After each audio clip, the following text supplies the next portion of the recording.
Monsieur les conseillers présidents du Conseil présidentiel de transition, Monsieur le Premier ministre, Monsieur le Président de la Cour de cassation, Monsieur le juge, Monsieur le ministre de la Justice,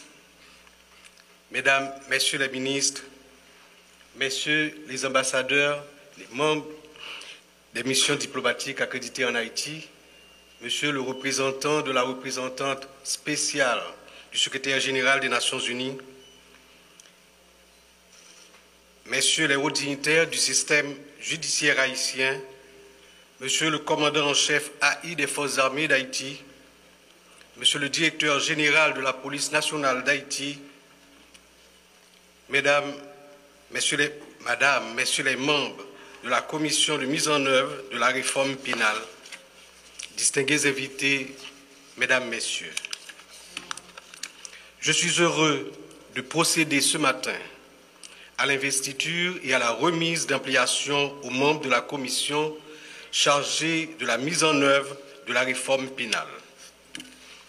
L'initiative de revisiter le code pénal haïtien d'inspiration napoléonienne a toujours été saluée par tous les secteurs de la vie nationale. Vieux de 189 ans, car promulgué le 11 août 1835, le code pénal devait être revisité depuis fort longtemps. Plusieurs tentatives ont été faites, mais aucune n'a abouti à la révision du code pénal. Le 11 mars 2020, un code pénal et un code de procédure pénale ont été publiés au Journal officiel de la République, en dépit des réserves, somme toute légitimes, que des avocats, des militants de droits humains, de nombreux acteurs du système judiciaire haïtien ont exprimé sur cette œuvre. Si les nouveaux codes pénals et de procédure pénale ont été adaptés aux mutations nombreuses de la société haïtienne, des articles en nombre important ont été contestés. Face aux contestations de plusieurs secteurs de la société, dont le secteur religieux, la mise en application de la réforme a été reportée à 2 reprises. Pour mettre un terme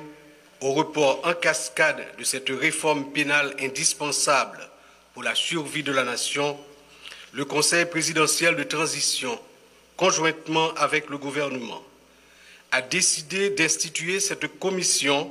dont la mission consiste à évaluer les 2 codes et à faire les recommandations appropriées pour que la réforme pénale, si nécessaire, soit effective. Madame, Messieurs les commissaires, confiant dans vos compétences et vos expériences professionnelles,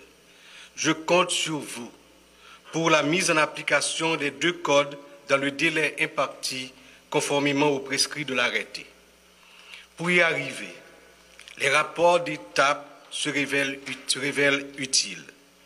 Le gouvernement mettra à votre disposition tous les moyens nécessaires pour arriver à la réforme de nos 2 codes, tout en faisant taire les contestations qui ont marqué chaque tentative de mise en application. Pour cela, en tant qu'expert, vous allez sans doute reformuler, supprimer ou contextualiser les articles controversés en vue de satisfaire le maximum de secteurs de la vie nationale pour qu'enfin, après 189 ans, le pays puisse disposer d'un code pénal et d'un code de procédure pénale qui tiennent compte des infractions liées à la mondialisation. Madame, Messieurs les commissaires, la tâche à abattre dans ce court délai se révèle un travail intellectuel ardu, long, minutieux. Que la volonté de faire œuvre qui vaille et le patriotisme qui vous habite vous accompagnent et vous animent dans cette noble mission qui vous est confiée. Je vous souhaite du courage et bon travail. Merci.